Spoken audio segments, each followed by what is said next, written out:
Hello friends, this is Harvinder Singh and welcome to the YouTube channel support for education. तो इस video ਵਿੱਚ ਅਸੀਂ ਕਰਾਂਗੇ PSEB ਕਲਾਸ 7th ਇੰਗਲਿਸ਼ ਦਾ ਚੈਪਟਰ ਨੰਬਰ 3 ਜਿਸ ਦਾ ਨਾਮ ਹੈ ਬੀਰਬਲਸ ਖਿਚੜੀ। ਦੋਸਤੋ, ਇਸ ਵੀਡੀਓ ਵਿੱਚ ਪਹਿਲਾਂ ਅਸੀਂ ਇਸ ਚੈਪਟਰ ਨੂੰ ਪੜਾਂਗੇ, ਸਮਝਾਂਗੇ ਤੇ ਇਸ ਤੋਂ ਬਾਅਦ ਇਸ ਦੇ ਕੁਐਸਚਨ ਆਨਸਰਸ ਅਤੇ ਐਕਟੀਵਿਟੀਜ਼ ਕਰਾਂਗੇ। ਪਰ ਸ਼ੁਰੂ ਕਰਨ ਤੋਂ ਪਹਿਲਾਂ ਇੱਕ ਸੰਦੇਸ਼, ਜੇ ਅਜੇ ਤੱਕ ਆਪ ਸਾਰਿਆਂ ਨੇ YouTube channel support for education ਨੂੰ ਸਬਸਕ੍ਰਾਈਬ ਨਹੀਂ ਕੀਤਾ ਤਾਂ ਚੈਨਲ ਨੂੰ ਸਬਸਕ੍ਰਾਈਬ ਜ਼ਰੂਰ ਕਰੋ ਤਾਂ ਜੋ ਨਵੀਆਂ ਵੀਡੀਓਜ਼ ਆਪ ਸਾਰਿਆਂ ਨੂੰ ਸਮੇਂ ਸਿਰ ਪ੍ਰਾਪਤ ਹੋ ਸਕਣ। ਆਓ ਸ਼ੁਰੂ ਕਰਦੇ ਹਾਂ।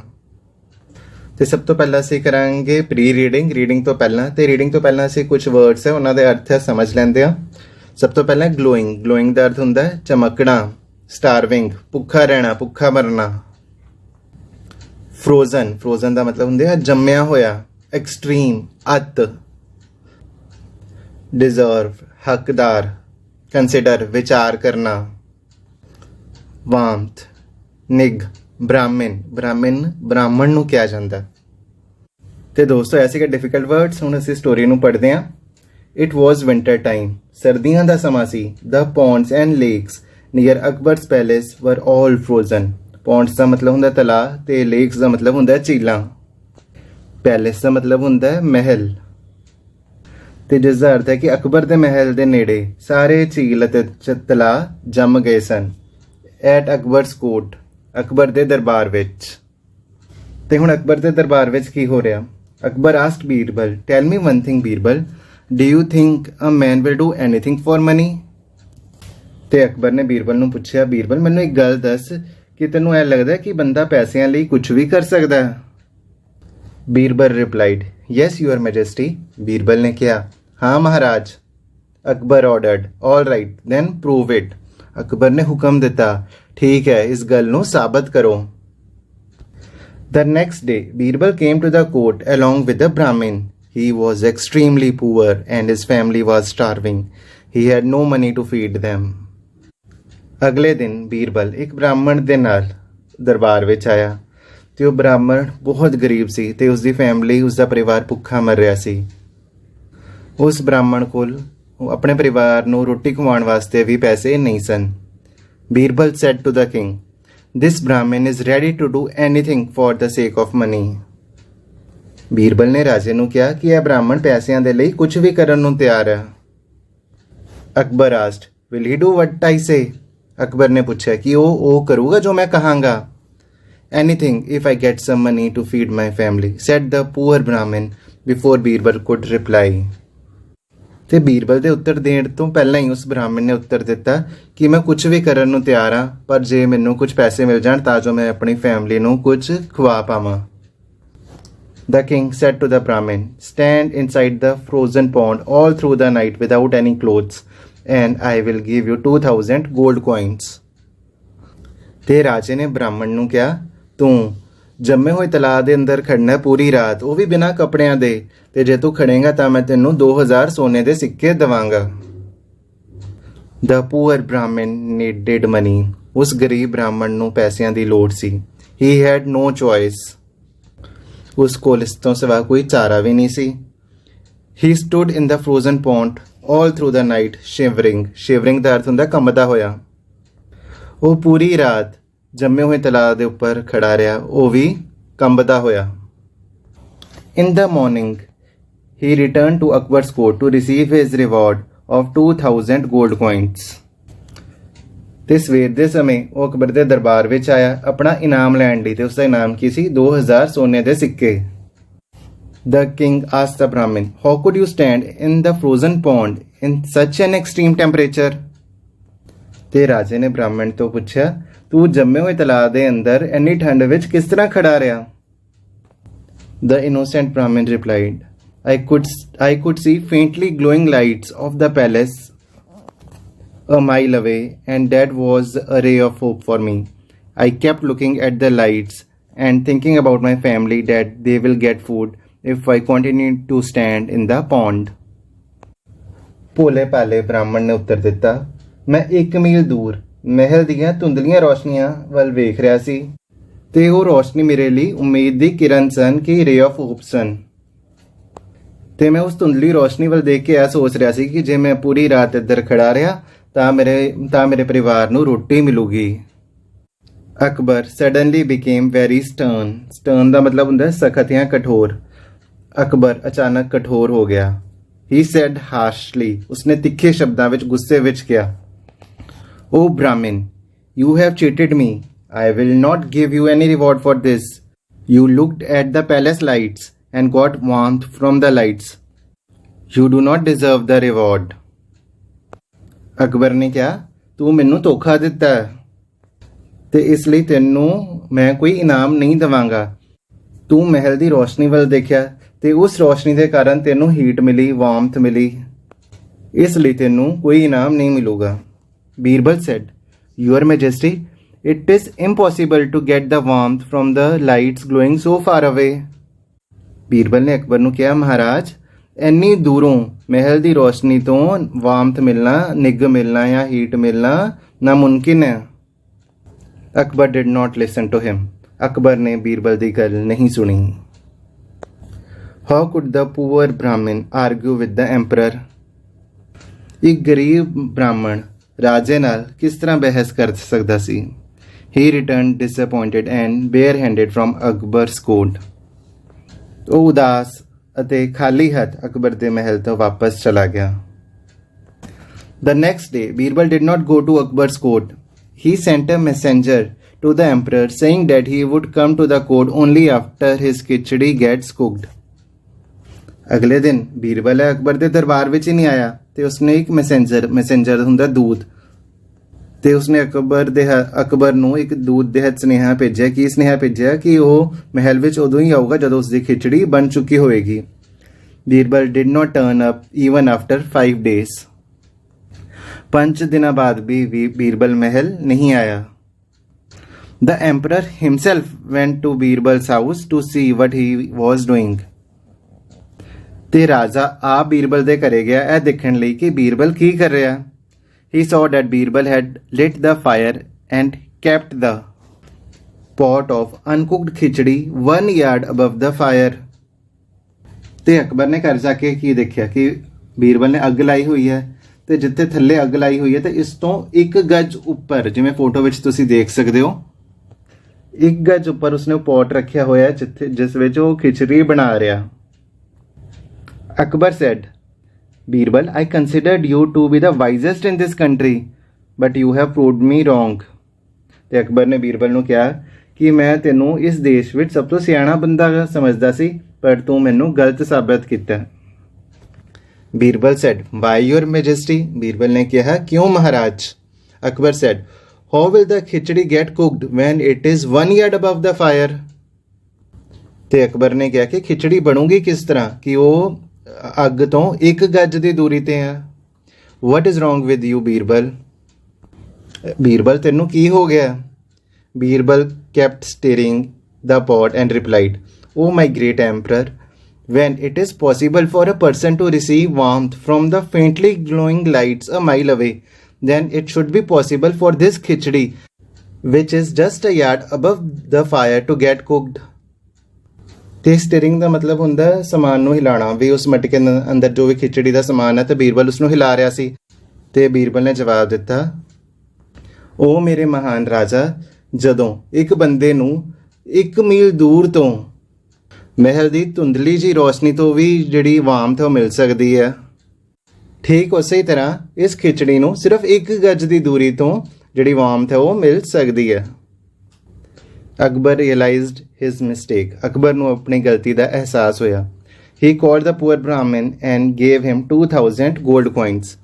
ਉਸਨੇ ਉਸ ਗਰੀਬ ਬ੍ਰਾਹਮਣ ਨੂੰ ਬੁਲਾਇਆ ਅਤੇ ਉਸਨੂੰ 2000 ਸੋਨੇ ਦੇ ਸਿੱਕੇ ਦਿੱਤੇ।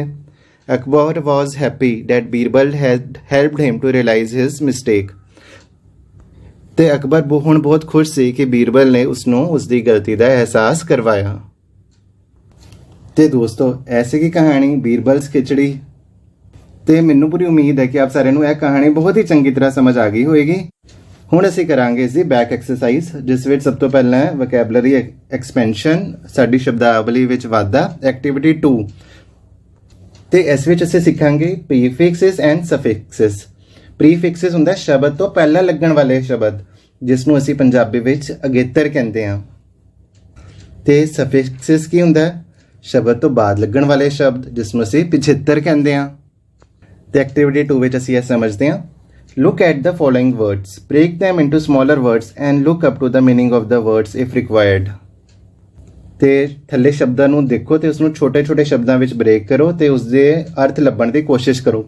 ਤੇ ਜਿਵੇਂ ਸਾਨੂੰ ਅਨਕੁਕਡ ਸ਼ਬਦ ਉਹ ਲਿਖਿਆ ਹੋਇਆ ਤੇ ਜੇ ਅਸੀਂ ਉਸਨੂੰ ਬ੍ਰੇਕ ਕਰੀਏ ਤੇ ਅਨ ਪਲੱਸ ਕੁਕ ਪਲੱਸ ed ਤੇ ਇੱਥੇ ਅਨ ਹੈ un ਤੇ ਉਹ ਪ੍ਰੀਫਿਕਸ ਹੈ, ਉਹ ਅਗੇਤਰ ਹੈ। ਕੁਕ ਇੱਕ ਮੂਲ ਸ਼ਬਦ ਹੈ ਜਾਂ ਅਸੀਂ ਇਹ ਵੀ ਕਹਿ ਸਕਦੇ ਹਾਂ ਕੁਕ ਇੱਕ ਵਰਡ ਹੈ ਤੇ ਜਿਹੜਾ ed ਹੈ ਉਹ ਇੱਕ ਸਫਿਕਸ ਹੈ, ਉਹ ਇੱਕ ਪਿਛੇਤਰ ਹੈ। ਤੇ ਹੁਣ ਸਾਨੂੰ ਇਹ ਪਤਾ ਲੱਗਿਆ ਕਿ ਜਿਹੜੇ ਪ੍ਰੀਫਿਕਸਿਸ ਹੁੰਦੇ ਨੇ ਉਹ ਗਰੁੱਪ ਆਫ ਲੈਟਰਸ ਹੁੰਦੇ ਨੇ ਜੋ ਸ਼ਬਦ ਦੇ ਵਰਡ ਤੇ ਪਹਿਲਾਂ ਆਉਂਦੇ ਨੇ ਤੇ ਸਫਿਕਸਿਸ ਹੁੰਦੇ ਨੇ ਉਹ ਗਰੁੱਪ ਆਫ ਲੈਟਰਸ ਹੁੰਦੇ ਨੇ ਜੋ ਸ਼ਬਦ ਦੇ ਬਾਅਦ ਵਿੱਚ ਆਉਂਦੇ ਨੇ। ਤੇ ਹੁਣ ਥੱਲੇ ਅਸੀਂ ਇਸ ਦੀਆਂ ਕੁਝ ਉਦਾਹਰਨਾਂ ਪੜ੍ਹਦੇ ਹਾਂ। ਜਿਵੇਂ ਪ੍ਰੀਫਿਕਸ ਹੈ ਨੌਨ, ਅਨ, ਇਮ, ਇਨ, ਇਲ ਜਾਂ ir ਤੇ ਜਦੋਂ ਅਸੀਂ ਵਰਡ ਤੋਂ ਪਹਿਲਾਂ ਇਹ ਵਾਲੇ ਪ੍ਰੀਫਿਕਸਿਸ ਐਡ ਕਰ ਦਾਂਗੇ ਤਾਂ ਜਿਹੜਾ ਮੇਨ ਵਰਡ ਹੈ ਉਸ ਦਾ ਮੀਨਿੰਗ ਆਪੋਜ਼ਿਟ ਹੋ ਜਾਏਗਾ ਜਾਂ ਨੋਟ ਹੋ ਜਾਏਗਾ। ਜਿਵੇਂ ਸੈਂਸ ਵਰਡ ਹੈ ਤੇ ਅਸੀਂ ਨੌਨ ਲਗਾ ਲਾਂਗੇ ਤੇ ਨੌਨ ਸੈਂਸ ਬਣ ਜਾਏਗਾ ਤੇ ਆਪੋਜ਼ਿਟ ਹੋ ਜਾਏਗਾ।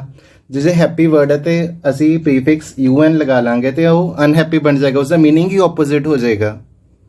ਇਸੇ ਤਰ੍ਹਾਂ ਜਦੋਂ ਅਸੀਂ re ਪ੍ਰੀਫਿਕਸ ਲਗਾਵਾਂਗੇ ਤੇ ਉਸ ਦਾ ਮਤਲਬ ਹੋਏਗਾ ਅਗੇਨ, ਬੈਕ ਜਾਂ ਰਿਪੀਟ। ਜਿਵੇਂ ਰੀ ਪਲੱਸ ਵਿਜ਼ਿਟ, ਰੀਵਿਜ਼ਿਟ। ਪਲੇ ਇੱਕ ਵਰਡ ਹੈ ਤੇ ਅਸੀਂ re ਪ੍ਰੀਫਿਕਸ ਲਗਾ ਲਿਆ ਤੇ ਬਣ ਜਾਏਗਾ ਰੀਪਲੇ ਤੇ ਉਸ ਦਾ ਅਰਥ ਹੋ ਗਿਆ ਅਗੇਨ, ਦੁਬਾਰਾ ਤੋਂ ਦੇਖੋ। ਇਸੇ ਤਰ੍ਹਾਂ ਜੇ ਅਸੀਂ mis ਮਿਸ ਉਹ ਯੂਜ਼ ਕਰਾਂਗੇ ਪ੍ਰੀਫਿਕਸ ਤਾਂ ਇਸ ਦਾ ਮਤਲਬ ਹੋ ਜਾਏਗਾ ਰੋਂਗਲੀ ਜਾਂ ਨੋਟ। ਤੇ ਜੇ ਅੰਡਰਸਟੈਂਡ ਇੱਕ ਵਰਡ ਹੈ ਤੇ ਪ੍ਰੀਫਿਕਸ ਲਗਾ ਕੇ ਹੋ ਜਾਏਗਾ ਮਿਸ ਅੰਡਰਸਟੈਂਡ। ਇਸੇ ਤਰ੍ਹਾਂ de ਇੱਕ ਪ੍ਰੀਫਿਕਸ ਹੈ ਤੇ ਇਸ ਦਾ ਅਰਥ ਹੁੰਦਾ ਹੈ ਰਿਵਰਸ ਜਾਂ ਰਿਮੂਵ ਆਊਟ ਆਫ। ਤੇ ਐਕਟੀਵੇਟ ਦਾ ਹੋ ਜਾਏਗਾ ਰਿਵਰਸ ਹੋ ਕੇ ਤੇ ਡੀਐਕਟੀਵੇਟ। ਹਾਈਡਰੇਟ ਦਾ ਹੋ ਜਾਏਗਾ ਡੀਹਾਈਡਰੇਟ। ਕੋ ਦਾ ਮਤਲਬ ਹੁੰਦਾ ਵਿਦ ਜਾਂ ਟੁਗੈਦਰ ਜਾਂ ਅਸੀਂ ਕਹਿ ਸਕਦੇ ਹਾਂ ਨਾਲ। ਤੇ ਐਗਜ਼ਿਸਟ ਤੇ ਪ੍ਰੀਫਿਕਸ ਲਗਾ ਕੇ ਬਣ ਜਾਏਗਾ ਵਰਡ ਕੋ ਐਗਜ਼ਿਸਟ। ਤੇ ਇਸੇ ਤਰ੍ਹਾਂ dis ਜਾਂ di ਤੇ ਇਸ ਦਾ ਮਤਲਬ ਹੁੰਦਾ ਹੈ ਸੈਪਰੇਸ਼ਨ, ਅਲੱਗ ਹੋਣਾ, ਵੱਖ ਹੋਣਾ, ਅਵੇ, ਅਪਾਰਟ, ਟੂ। ਤੇ ਜੇ ਅਸੀਂ ਲਾਈਕ ਵਰਡ ਨੂੰ ਪ੍ਰੀਫਿਕਸ ਲਗਾ ਲਾਂਗੇ ਡਿਸ ਤਾਂ ਹੋ ਜਾਏਗਾ ਡਿਸਲਾਈਕ। ਤੇ ਇਸੇ ਤਰ੍ਹਾਂ ਸਫਿਕਸ ਉਹ ਲੈਟਰਸ ਹੁੰਦੇ ਨੇ ਜੋ ਵਰਡ ਦੇ ਬਾਅਦ ਲੱਗਦੇ ਨੇ ਤੇ ਜਿਹੜੇ ਪ੍ਰੀਫਿਕਸਿਸ ਹੈ ਜਨਰਲ ਕਈ ਵਾਰੀ ਆਪੋਜ਼ਿਟ ਵੀ ਬਣਾ ਦਿੰਦੇ ਨੇ, ਪਰ ਸਫਿਕਸ ਹੁੰਦੇ ਨੇ ਉਹ ਆਪੋਜ਼ਿਟ ਨਹੀਂ ਬਣਾਉਂਦੇ। ਤੇ ਜਿਹੜੇ ਸਫਿਕਸ ਹੁੰਦੇ ਨੇ ਉਹ ਪਾਰਟ ਆਫ ਸਪੀਚ ਨੂੰ ਸ਼ੋਅ ਕਰਨ ਲਈ ਯੂਜ਼ ਹੁੰਦੇ ਨੇ ਕਿ ਇੱਕ ਵਰਡ ਦੇ ਪਾਰਟ ਆਫ ਸਪੀਚ ਨੂੰ ਸ਼ੋਅ ਕਰਨ ਲਈ ਸਫਿਕਸ ਦੀ ਵਰਤੋਂ ਹੋਏਗੀ। ਤੇ ਹੁਣ ਜਿਵੇਂ ਪ੍ਰੋਗਰੈਸ ਇੱਕ ਵਰਡ ਹੈ ਤਾਂ ਅਸੀਂ ion ਲਗਾ ਲਾਂਗੇ ਤਾਂ ਉਹ ਹੋ ਜਾਏਗਾ ਪ੍ਰੋਗਰੈਸ਼ਨ ਤੇ ਇਹ ਹੋ ਜਾਏਗਾ ਨਾਊਨ ਫਾਰਮ ਆਫ ਵਰਡ। ਤੇ ਸਫਿਕਸਿਸ ਤੋਂ ਪਿਛੇਤਰ ਤੋਂ ਸਾਨੂੰ ਟੈਂਸ ਵੀ ਪਤਾ ਲੱਗਦਾ ਹੈ ਕਿਉਂਕਿ ਕਈ ਵਾਰੀ ਕੀ ਹੁੰਦਾ ਹੈ ਕਿ ed ਲਗਾ ਲਓ ਤਾਂ ਉਹ ਪਾਸਟ ਟੈਂਸ ਬਣ ਜਾਂਦਾ ਹੈ ਤੇ ਕਈ ਵਾਰੀ ਸਿੰਗੂਲਰ ਜਾਂ ਪਲੂਰਲ, ਜਿਵੇਂ s ਲਗਾ ਲਓ ਤਾਂ ਪਲੂਰਲ ਬਣ ਜਾਏਗਾ, ਵੈਸੇ ਸਿੰਗੂਲਰ ਰਹੇਗਾ ਵਰਡ। ਤੇ ਇਸ ਤਰ੍ਹਾਂ ਜਿਹੜੇ ਸਫਿਕਸ ਦੀ ਵਰਤੋਂ ਜਾਂ ਪਿਛੇਤਰ ਦੀ ਵਰਤੋਂ ਕੀਤੀ ਜਾਂਦੀ ਹੈ। ਤੇ ਹੁਣ ਥੱਲੇ ਅਸੀਂ ਟੇਬਲ ਵਿੱਚ ਦੇਖਦੇ ਹਾਂ ਸਫਿਕਸ er ਜਾਂ or ਤੇ ਇਹ ਕਦੋਂ ਯੂਜ਼ ਹੁੰਦਾ ਹੈ? ਉਹ ਵਨ ਹੂ ਜਿਸ ਦਾ ਅਰਥ ਹੁੰਦਾ ਉਹ ਜਿਹੜਾ, ਔਰ ਸ਼ੋਇੰਗ ਅ ਕੰਪੈਰੀਜ਼ਨ। ਜਿਵੇਂ ਟੀਚ ਕਰਨ ਵਾਲਾ ਹੋ ਗਿਆ ਟੀਚਰ, ਫਾਸਟ ਮੂਵ ਕਰਨ ਵਾਲਾ ਹੋ ਗਿਆ ਫਾਸਟਰ। ਤੇ ਅਸੀਂ ਹੁਣ ਦੇਖਦੇ ਹਾਂ ਕਿ ਟੀਚ ਤੇ er ਲਗਾ ਦਿੱਤਾ ਜਿਸ ਦਾ ਮਤਲਬ ਉਹ ਜਿਹੜਾ ਟੀਚ ਕਰਦਾ ਟੀਚਰ। ਤੇ ਇਸ ਤੋਂ ਬਾਅਦ able ਜਾਂ ible ਤੇ ਇਸ ਦਾ ਮਤਲਬ ਹੁੰਦਾ ਕੈਪੇਬਲ ਆਫ ਬੀਇੰਗ, ਕੁਝ ਕਰਨ ਦੇ ਯੋਗ। ਅਨਫੋਰਗੇਟੇਬਲ, ਨਾ ਭੁੱਲਣ ਯੋਗ। ਰਿਵਰਸੇਬਲ, ਵੀ ਉਹ ਜਿਹੜੀ ਚੀਜ਼ ਹੈ ਵਾਪਸ ਮੋੜੇ ਜਾਣ ਯੋਗ ਹੋਵੇ। ਤੇ ਜਿਵੇਂ ਡੀ ਜਾਂ ed ਤੇ ਅਸੀਂ ਪਹਿਲਾਂ ਹੀ ਗੱਲ ਕੀਤੀ ਸੀ ਕਿ ਜੇ ed ਲਗਾ ਲਓ ਤਾਂ ਪਾਸਟ ਟੈਂਸ ਹੋ ਜਾਏਗਾ। ਜਿਵੇਂ ਐਡ ਦਾ ਹੋ ਜਾਏਗਾ ਐਡਿਡ ਤੇ ਲਵ ਦਾ ਹੋ ਜਾਏਗਾ ਲਵਡ। ਤੇ ਇਸ ਤੋਂ ਬਾਅਦ ਹੈ ing farming a gerund meaning an act of the present participle. ਤੇ ਜੈਰੰਡ ਕੀ ਹੁੰਦਾ ਹੈ? ਜੈਰੰਡ ਹੁੰਦਾ ਨਾਊਨ ਫਾਰਮ ਆਫ ਵਰਬ ਜਾਂ ਜਿਵੇਂ ਅਸੀਂ ਕਹਿ ਸਕਦੇ ਹਾਂ ਕਿਰਿਆ ਨੂੰ ਨਾਂ ਦੇਣਾ। ਕਿਸ ਤਰ੍ਹਾਂ ਨਾਂ ਦੇ ਸਕਦੇ ਹਾਂ ਅਸੀਂ? ing ਲਗਾ ਕੇ ਤੇ ਉਹ ਬਣ ਜਾਏਗਾ ਜੈਰੰਡ। ਜਿਵੇਂ ਸਿੰਗ ਦਾ ਹੋ ਜਾਏਗਾ ਸਿੰਗਿੰਗ, ਵਾਕ ਦਾ ਹੋ ਜਾਏਗਾ ਵਾਕਿੰਗ, ਟਾਕ ਦਾ ਹੋ ਜਾਏਗਾ ਟਾਕਿੰਗ। ਤੇ ਇਸ ਤੋਂ ਬਾਅਦ ਹੈ MENT ਹੁੰਦਾ ਦ ਐਕਟ, ਸਟੇਟ ਆਫ ਔਰ ਰਿਜ਼ਲਟ ਆਫ ਐਨ ਐਕਸ਼ਨ। ਤੇ ਜਿਵੇਂ ਕੋਈ ਐਕਸ਼ਨ ਹੈ ਅਚੀਵ ਤੇ ਅਚੀਵਮੈਂਟ ਹੋ ਗਿਆ ਉਸਦਾ ਐਕਟ, ਉਸਦਾ ਰਿਜ਼ਲਟ ਅਚੀਵਮੈਂਟ। ਅਪੋਇੰਟ ਦਾ ਹੋ ਜਾਏਗਾ ਅਪੋਇੰਟਮੈਂਟ। ਗਵਰਨ ਕਰਨਾ, ਸ਼ਾਸਨ ਕਰਨਾ ਤੇ ਉਸਦਾ ਹੋ ਜਾਏਗਾ ਗਵਰਨਮੈਂਟ। ਤੇ IVE ਜਿਹੜਾ ਸਫਿਕਸ ਹੈ ਉਹ ਕੁਆਲਿਟੀ ਲਈ ਯੂਜ਼ ਹੁੰਦਾ ਹੈ, ਹੈਵਿੰਗ ਅ ਕੁਆਲਿਟੀ ਆਫ ਗੁਣ ਲਈ। ਜਿਵੇਂ ਕ੍ਰੀਏਟ, ਕਰਨ ਦੀ ਕੁਆਲਿਟੀ ਤਾਂ ਹੋ ਜਾਏਗਾ ਕ੍ਰੀਏਟਿਵ। ਤੇ ਇਸ ਤੋਂ ਬਾਅਦ now let us look at some words from the story and see how can we break them। In the word impossible I M is a prefix and in the word national AL is a suffix. ਤੇ ਹੁਣ ਅਸੀਂ words ਨੂੰ ਤੋੜ ਕੇ ਦੇਖਣਾ ਹੈ ਵੀ ਉਸਦੇ prefix ਕਿਹੜੇ ਨੇ, ਉਸਦੇ ਸਫਿਕਸ ਕਿਹੜੇ ਨੇ। ਤੇ ਜਿਵੇਂ FROZEN, ਤੇ ਇੱਥੇ ਫਰੋਜ਼ ਤੇ ਇੱਕ ਵਰਡ ਹੋ ਗਿਆ ਤੇ N ਇਜ਼ ਸਫਿਕਸ। ਰਿਟਰਨ ਤੇ ਟਰਨ ਇੱਕ ਵਰਡ ਹੋ ਗਿਆ ਤੇ RE ਇਜ਼ ਪ੍ਰੀਫਿਕਸ। ਐਕਸਟ੍ਰੀਮਲੀ ਤੇ ਐਕਸਟ੍ਰੀਮ ਵਰਡ ਹੈ ਤੇ LI ਹੋ ਗਿਆ ਸਫਿਕਸ। ਡਿਸਅਪੋਇੰਟਡ ਤੇ ਡਿਸਅਪੋਇੰਟ ਹੁੰਦਾ ਹੈ ਵਰਡ ਤੇ ED ਹੈ ਸਫਿਕਸ। ਸ਼ਿਵਰਿੰਗ ਤੇ ਸ਼ਿਵਰ ਕੰਬਣਾ ਤੇ ਸ਼ਿਵਰ ਹੋ ਗਿਆ ਵਰਡ ਤੇ ING ਹੋ ਗਿਆ ਸਫਿਕਸ। ਵਾਈਜ਼ੈਸਟ ਤੇ ਵਾਈਜ਼ ਵਰਡ ਹੈ ਤੇ ST ਹੈ ਸਫਿਕਸ। ਰੀਅਲਾਈਜ਼ ਤੇ ਰੀਅਲ ਵਰਡ ਹੈ ਤੇ ISG ਹੈ ਸਫਿਕਸ। ਲੁਕਿੰਗ ਲੁੱਕ ਵਰਡ ਹੈ ਤੇ ING ਹੈ ਸਫਿਕਸ। ਤੇ ਦੋਸਤੋ ਹੁਣ ਆਪ ਸਾਰਿਆਂ ਨੂੰ ਪਤਾ ਲੱਗਿਆ ਹੋਣਾ ਵੀ ਪ੍ਰੀਫਿਕਸ ਅਤੇ ਸਫਿਕਸ ਕੀ ਹੁੰਦਾ ਹੈ। ਤੇ ਇਸ ਤੋਂ ਬਾਅਦ ਐਕਟੀਵਿਟੀ 3 ਤੇ ਇਸ ਵਿੱਚ ਅਸੀਂ ਕੁਐਸਚਨ ਆਨਸਰਸ ਕਰਾਂਗੇ। What time of the year was it in the story. ਤੇ ਸਟੋਰੀ ਵਿੱਚ ਕਿਹੜੇ ਸਾਲ ਦਾ ਜਿਹੜਾ ਸਮਾਂ ਚੱਲ ਰਿਹਾ ਸੀ। It was winter time in the story ਤੇ ਉਹ ਸਰਦੀਆਂ ਦਾ ਸਮਾਂ ਚੱਲ ਰਿਹਾ ਸੀ। What had happen to the ponds and lakes. ਤਲਾਅ ਅਤੇ ਝੀਲਾਂ ਨੂੰ ਕੀ ਹੋ ਗਿਆ ਸੀ। The ponds and lakes were all frozen, ਉਹ ਜੰਮ ਗਈਆਂ ਸਨ। What did Akbar want to know. Akbar ਕੀ ਜਾਣਨਾ ਚਾਹੁੰਦਾ ਸੀ। Akbar wanted to know if a man could do anything for money. Akbar ਇਹ ਜਾਣਨਾ ਚਾਹੁੰਦਾ ਸੀ ਕਿ ਬੰਦਾ ਪੈਸਿਆਂ ਲਈ ਕੀ ਕੁਝ ਕਰ ਸਕਦਾ ਹੈ। ਵਾਈ ਡਿਡ ਦਾ ਬ੍ਰਾਹਮਣ ਐਕਸੈਪਟ ਅਕਬਰਸ ਚੈਲੰਜ। ਉਸ ਬ੍ਰਾਹਮਣ ਨੇ ਅਕਬਰ ਦੇ ਚੈਲੰਜ ਨੂੰ, ਉਸ ਦੀ ਚੁਣੌਤੀ ਨੂੰ ਸਵੀਕਾਰ ਕਿਉਂ ਕੀਤਾ। The brahmin accepted Akbar's challenge because he needed money to feed his starving family. ਤੇ ਇਸ ਲਈ ਉਸਨੇ ਚੁਣੌਤੀ ਨੂੰ ਸਵੀਕਾਰ ਕੀਤਾ ਕਿਉਂਕਿ ਉਸਨੂੰ ਪੈਸਿਆਂ ਦੀ ਲੋੜ ਸੀ, ਕਿਉਂਕਿ ਉਸਦੀ ਫੈਮਿਲੀ ਹੈ ਉਹ ਭੁੱਖੀ ਸੀ। ਅਗਲਾ ਪ੍ਰਸ਼ਨ ਹੈ how much money did Akbar agree to give to the brahmin. ਤੇ ਅਕਬਰ ਉਸ ਬ੍ਰਾਹਮਣ ਨੂੰ ਕਿੰਨੇ ਪੈਸੇ ਦੇਣ ਲਈ, ਕਿੰਨੀ ਮਨੀ ਦੇਣ ਲਈ ਮੰਨਿਆ। ਤੇ Akbar agreed to give 2000 gold coins to the brahmin, ਉਹ 2000 ਸੋਨੇ ਦੇ ਸਿੱਕੇ ਦੇਣ ਲਈ ਮੰਨਿਆ। ਤੇ ਅਗਲਾ ਹੂ ਸੈਡ ਟੂ ਹੂਮ, ਇਹ ਸ਼ਬਦ ਕਿਸਨੇ ਕਿਸ ਨੂੰ ਕਹੇ। Stand inside the frozen pond all through the night without any clothes and I will give you 2000 gold coins। ਤੇ ਇਹ ਸ਼ਬਦ ਕਿਸਨੇ ਕਿਸ ਨੂੰ ਕਹੇ ਸੀ। Akbar said this to Brahmin। How could you stand in the frozen pond in such an extreme temperature। ਤੇ ਇਹ ਕਿਸਨੇ ਕਿਸ ਨੂੰ ਕਿਹਾ ਸੀ। Akbar said this to Brahmin। ਇਹ ਸ਼ਬਦ ਅਕਬਰ ਨੇ ਬ੍ਰਾਹਮਣ ਨੂੰ ਕਹੇ। Oh Brahmin, you have cheated me। ਤੇ ਇਹ ਵੀ Akbar said this to Brahmin। Yes majesty, it is impossible to get warmth from the lights glowing so far away। ਤੇ ਕਿਸਨੇ ਕਿਸ ਨੂੰ ਕਿਹਾ ਸੀ। Birbal said this to Akbar. Birbal I considered you to be the wisest in this country but you have proved me wrong। ਤੇ ਇਹ ਕਿਸਨੇ ਕਿਹਾ ਸੀਗਾ। Akbar said this to Birbal. ਤੇ ਇਸ ਤੋਂ ਬਾਅਦ what do you understand about Birbal in this story। write 3 to 4 sentences on Birbal. ਕਿ ਤੁਸੀਂ ਬੀਰਬਲ ਦੇ ਬਾਰੇ ਕੀ ਸਮਝਿਓ ਇਸ ਕਹਾਣੀ ਵਿੱਚ ਤੇ ਉਸ ਦੇ ਬਾਰੇ 3-4 ਲਾਈਨਾਂ ਲਿਖੋ। ਤੇ ਤੁਸੀਂ ਆਪਣੇ ਵੱਲੋਂ ਵੀ ਲਿਖ ਸਕਦੇ ਹੋ ਪਰ ਅਸੀਂ ਵੀ ਲਿਖੀਆਂ ਹੋਈਆਂ ਹਨ। ਜਿਵੇਂ ਬੀਰਬਲ ਵਾਜ਼ ਦਾ ਵਾਈਜ਼ੈਸਟ ਮਿਨਿਸਟਰ ਇਨ ਦਾ ਅਕਬਰਸ ਕੋਰਟ, ਕਿ ਉਹ ਅਕਬਰ ਦੇ ਦਰਬਾਰ ਵਿੱਚ ਸਭ ਤੋਂ ਸਿਆਣਾ ਮੰਤਰੀ ਸੀ। He had solved many problems with his intelligence। ਉਸਨੇ ਆਪਣੀ ਸਿਆਣਪ ਨਾਲ ਕਈ ਪ੍ਰੋਬਲਮਸ ਨੂੰ, ਕਈ ਮੁਸ਼ਕਿਲਾਂ ਦਾ ਹੱਲ ਕੀਤਾ। He was very popular in the kingdom। ਉਹ ਪੂਰੇ ਰਾਜ ਵਿੱਚ ਬਹੁਤ ਮਸ਼ਹੂਰ ਸੀ। He had a helping nature and he never made Akbar do injustice with anyone। ਤੇ ਉਸਦਾ ਹੈਲਪ ਕਰਨ ਵਾਲਾ, ਮਦਦ ਕਰਨ ਵਾਲਾ ਜਿਹੜਾ ਸੁਭਾਅ ਸੀ ਤੇ ਉਸਨੇ ਅਕਬਰ ਨੂੰ ਕਦੇ ਅਨਿਆਂ ਨਹੀਂ ਹੋਣ ਦਿੱਤਾ। ਮੀਨਸ ਕਿ ਕਿਸੇ ਨਾਲ ਗਲਤ ਨਹੀਂ ਹੋਣ ਦਿੱਤਾ, ਅਕਬਰ ਨੂੰ ਕਿਸੇ ਨਾਲ ਗਲਤ ਨਹੀਂ ਕਰਨ ਦਿੱਤਾ। ਤੇ ਹੁਣ ਅਸੀਂ ਕਰਾਂਗੇ activity 6। Look at the following words, notice what is common. ਤੇ ਹੇਠ ਲਿਖੇ ਸ਼ਬਦਾਂ ਨੂੰ ਦੇਖੋ ਤੇ ਦੇਖੋ ਇਹਨਾਂ ਵਿੱਚ ਕੀ ਕਾਮਨ ਹੈ। ਹਾਰਸ਼ਲੀ, ਫੇਂਟਲੀ, ਮੀਨਲੀ, ਟਰੂਲੀ, ਫਰੈਂਕਲੀ। ਤੇ ਅਸੀਂ ਹੁਣ ਦੇਖਾਂਗੇ ਕਿ ਇਸ ਵਿੱਚ LY ਐਂਡ ਵਿੱਚ ਸਾਰਿਆਂ ਵਿੱਚ ਹੈ ਤੇ LY ਹੈ ਉਹ ਕਾਮਨ ਹੈ।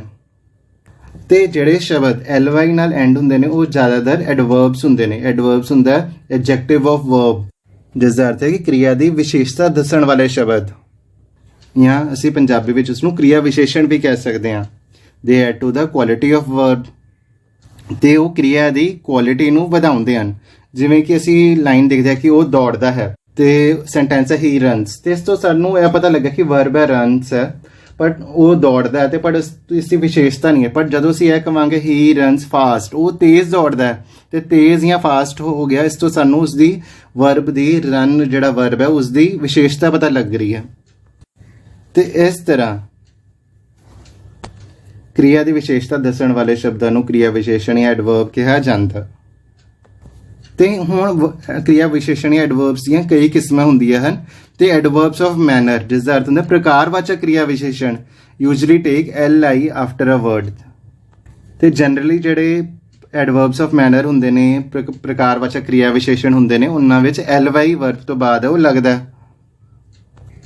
ਤੇ ਇਸੇ ਤਰ੍ਹਾਂ ਐਕਟੀਵਿਟੀ 7 ਵੀ ਸਾਡੇ ਇਸ ਦੇ ਰਿਗਾਰਡਿੰਗ ਹੈ ਕਿ divide the following words into two parts the first has been done for you ਤੇ ਹੁਣ ਸਾਨੂੰ ਵਰਡਸ ਦਿੱਤੇ ਗਏ ਹਨ ਜਿਵੇਂ ਮੇਨ ਪਲਸ ਲੀ ਮੇਨਲੀ ਤੇ generally general plus ly aptly apt plus ly sternly stern plus ly normally normal plus ly suddenly sudden plus ly carefully careful plus ly rarely rare plus ly ਤੇ ਹੁਣ activity 8 ਜਿਸ ਵਿੱਚ ਅਸੀਂ ਫਿਲਅਪਸ ਭਰਨੇ ਹਨ ਤੇ ਸਾਨੂੰ ਉੱਪਰ ਸ਼ਬਦ ਦਿੱਤੇ ਗਏ ਹਨ ਥੱਲੇ ਫਿਲ ਇਨ ਦਾ ਬਲੈਂਕਸ ਹਨ Akbar spoke sternly with the brahmin the exam was fairly easy Birbal was truly wise you should certainly take leave from work the student sat quietly after the teacher scolded him ਇਸ ਤੋਂ ਬਾਅਦ activity 9 the following exercise will help you to understand how adverbs of frequency work choose the best answer to complete each sentence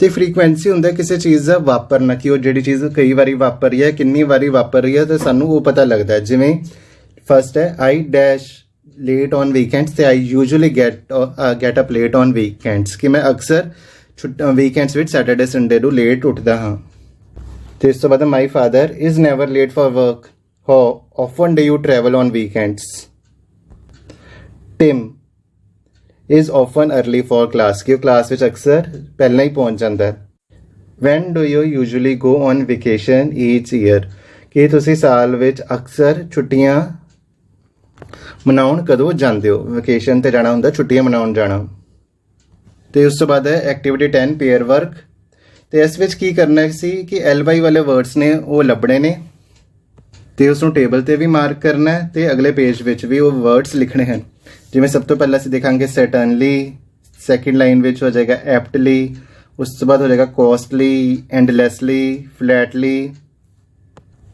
happily usually ਸ਼ਿਓਰਲੀ morally ਤੇ ਹੁਣ ਉੱਪਰੋਂ ਥੱਲੇ ਦੇਖਾਂਗੇ ਤੇ daily monthly ਤੇ ਇੱਥੇ 11 ਸ਼ਬਦ ਨੇ ਪਰ ਤੁਸੀਂ ਕੋਈ ਵੀ 10 ਸ਼ਬਦ ਇੱਥੇ ਲਿਖ ਸਕਦੇ ਹੋ ਤੇ ਪਿੱਛੇ ਟੇਬਲ ਵਿੱਚ ਤੁਸੀਂ ਲਿਖ ਸਕਦੇ ਹੋ ਮੀਨਸ ਕਿ ਪਿੱਛੇ ਜਿਹੜੀਆਂ ਆਪਸ਼ਨਸ ਦਿੱਤੀਆਂ ਗਈਆਂ ਹਨ ਉੱਥੇ ਤੁਸੀਂ ਲਿਖ ਸਕਦੇ ਹੋ ਤੇ ਹੁਣ ਅਸੀਂ ਕਰਾਂਗੇ activity 11 3 sets of dialogues are given below practise them in the class ਥੱਲੇ ਨਾ ਸਾਨੂੰ ਡਾਇਲੌਗਸ ਦਿੱਤੇ ਗਏ ਨੇ ਤੇ ਇਹਨਾਂ ਦੀ ਅਸੀਂ ਪ੍ਰੈਕਟਿਸ ਕਰਨੀ ਹੈ ਤਾਂ ਪ੍ਰੈਕਟਿਸ ਅਸੀਂ ਕਿਸ ਤਰ੍ਹਾਂ ਕਰਾਂਗੇ ਕਿ ਇੱਕ ਬੱਚਾ ਜਿਹੜਾ ਅਕਬਰ ਬਣ ਜਾਏਗਾ ਦੂਜਾ ਬੱਚਾ ਬੀਰਬਲ ਬਣ ਜਾਏਗਾ ਤੇ ਫਿਰ ਆਪਸ ਵਿੱਚ ਅਕਬਰ ਵਾਲਾ ਅਕਬਰ ਦੀ ਲਾਈਨ ਬੋਲੂਗਾ ਤੇ ਬੀਰਬਲ ਵਾਲਾ ਬੀਰਬਲ ਦਾ ਡਾਇਲੌਗ ਹੈ ਉਹ ਬੋਲੂਗਾ ਤੇ ਇਸ ਤਰ੍ਹਾਂ ਤੁਸੀਂ ਇਸਦੀ ਪ੍ਰੈਕਟਿਸ ਹੈ ਉਹ ਕਰ ਸਕਦੇ ਹੋ ਤੇ ਇਸ ਤੋਂ ਬਾਅਦ ਅਸੀਂ ਸਿੱਖਾਂਗੇ ਲਰਨਿੰਗ ਟੂ ਰਾਈਟ ਕੀ ਡਾਇਲੌਗ ਕਿਸ ਤਰ੍ਹਾਂ ਅਸੀਂ ਲਿਖ ਸਕਦੇ ਹਾਂ ਤੇ ਉਸਦੇ ਸਾਨੂੰ ਰੂਲਸ ਦੱਸੇ ਗਏ ਨੇ ਕਿ ਜਦੋਂ ਸਾਡੇ ਕੋਲ ਪੈਸੇਜ ਹੁੰਦਾ ਤਾਂ ਅਸੀਂ ਉਸਦਾ ਡਾਇਲੌਗ ਬਣਾਉਣਾ ਤੇ ਅਸੀਂ ਡਾਇਲੌਗਸ ਜਦੋਂ ਅਸੀਂ ਲਿਖਾਂਗੇ ਤਾਂ ਅਸੀਂ ਸੈਡ ਆਸਕਡ ਰਿਪਲਾਈਡ ਜਾਂ ਟੋਲ ਦੀ ਵਰਤੋਂ ਨਹੀਂ ਕਰਾਂਗੇ ਉਹਦੇ ਬਦਲੇ ਅਸੀਂ